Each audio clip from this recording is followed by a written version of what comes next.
Assalamualaikum warahmatullahi wabarakatuh. Halo semuanya, saya Rikmawawan dengan NIM 0528149446, Prodi Sistem Informasi Universitas Terbuka Jakarta.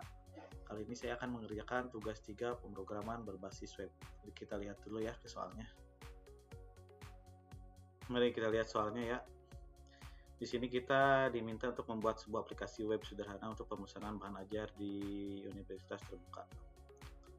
Sebelumnya kan kita sudah berfokus untuk membuat aplikasi website berbasis WJS sebagai framework yang digunakan sepanjang pengerjaan tugas praktik 3, sehingga data-data yang dibutuhkan tidak dibaca melalui database tapi melalui JSON file sebagai dummy data yang akan dilampirkan bersama dengan tugas praktik ini. Nah, di tugas praktikum 2 kita sudah membuat beberapa fitur pada sistem bahan ajar. Nah, sekarang kita akan merefaktor halaman web yang sudah dibuat menjadi custom element dalam bentuk web component dan juga template. Nah, namun tentunya ada beberapa hal yang perlu ditambahkan untuk mencapai indikator untuk penilaian hasil belajar kita ya. Di sini strukturnya ya sebagai berikut. Tugas 3 PUT seperti ini. Di sini saya sudah membuka ini ya VS Code-nya. Kita open folder saja langsung. Nah, ini dia.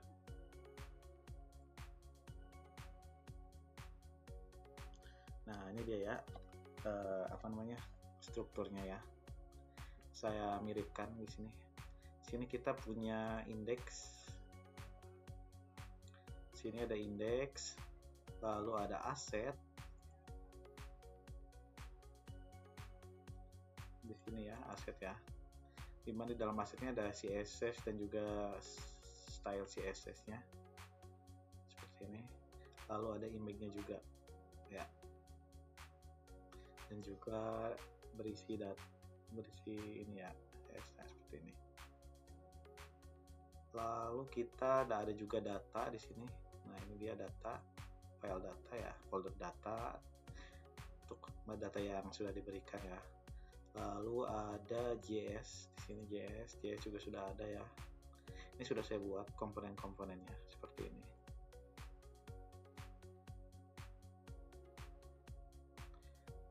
Walaupun ini hanya contoh, tapi di sini saya mencoba untuk bikin semirip mungkin ya dengan yang ada di sini.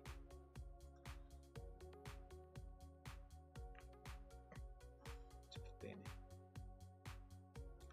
Nah, di sini di halaman stok bahan ajarnya di sini kita diminta untuk daftar stok bahan ajar untuk seluruh UT daerah. Jadi menggunakan table list bentuk lain menampilkan list data dalam jumlah banyak dan memiliki data-data field. Jadi di sini menampilkan data stok kayak kode mata kuliah, kategori, harga, jumlah stok dan sebagainya ya.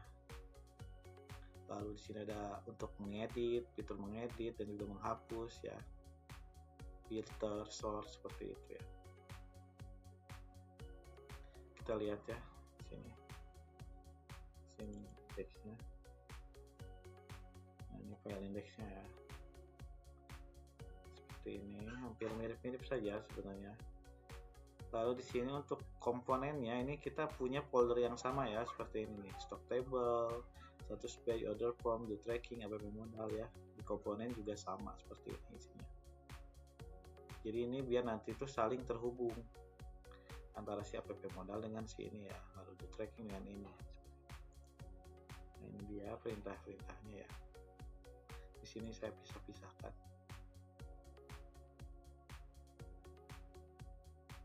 Ini untuk ordernya, ini untuk format ordernya ya. Sini. Ini dalam bentuk HTML-nya nanti tampilannya. Lalu ada status page, stock table. Kita coba langsung praktekkan saja ya. Ini klik indeks, kita klik kanan ya, kita open with live server. Secara otomatis terbuka ya teman-teman di Microsoft di Chrome-nya. Di sini di dalam menunya di sini ada judulnya itu sistem pemesanan bahan ajar.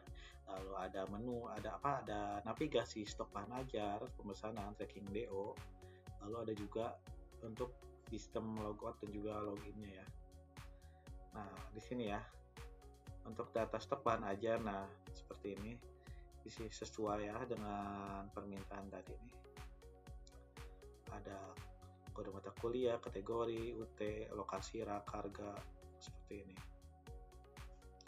Lalu untuk apa namanya, mengedit stok dan sebagainya ya nih, data source seperti ini. Kita coba praktekkan saja, misalnya di sini kodenya ya. Oh, jangan dulu praktekin deh. Kita lihat dulu yang sudah ada, yang sudah dimasukkan ya.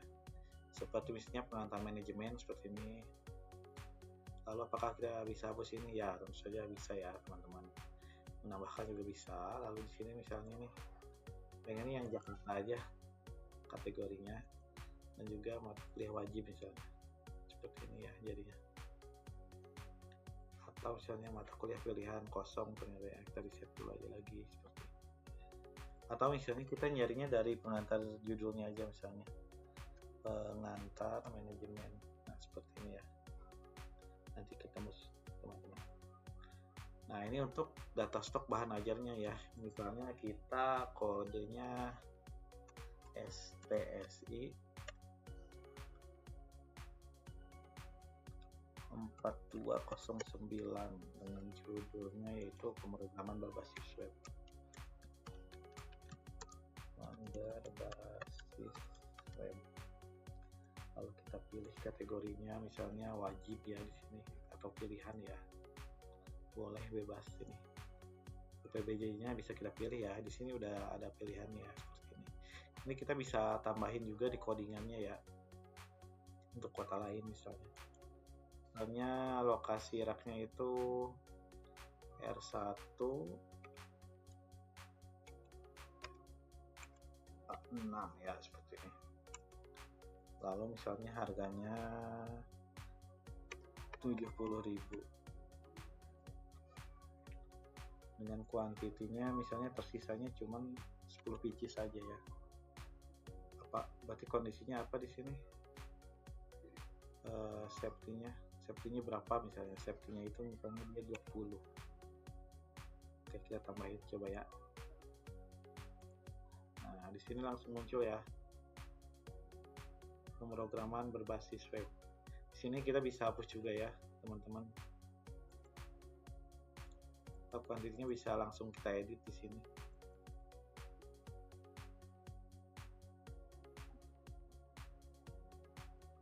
Contohnya kita hapus lagi deh. Nah, seperti ini. Ya bisa ya. Lalu kita menu ke pemesanan ya. Misalnya nama pemesanannya ya. Misalnya kita nih, misalnya saya mau melakukan pemesanan 0528149496 ya. Misalnya nama lengkapnya kawan ya. Kita next, misalnya saya paket IPA dasar dengan pelayanannya itu yang ekspres seperti ini, proses pemesanan. Nah sini ada keterangan transaksi berhasil ya, seperti ini. Jadi akan muncul di sini di tracking DO-nya. Di sini kalau kita mau mencari misalnya akan terlihat di sini di bawahnya. Atau kita juga bisa ngisi nomor DO-nya ya. Misalnya kita punya nomor DO saya misalnya nih, nomor pemesanannya ya, delivery order.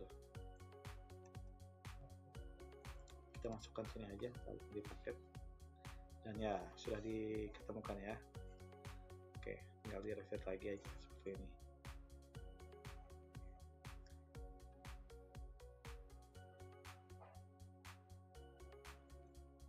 Sebelum penutupan kita lihat-lihat dulu ya untuk isi-isinya. Nah seperti ini, isi komponennya, modal seperti ini ya. Ada do tracking, misalnya ini untuk input DO-nya, menampung teks akan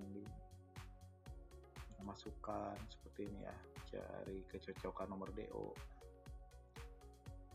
top up case, menggunakan hampir sama ya semuanya seperti ini. Ini Ini ada order form juga nih, ada nih yang seperti yang tadi ya kita praktekkan. Stock table juga ada, EVJS ya.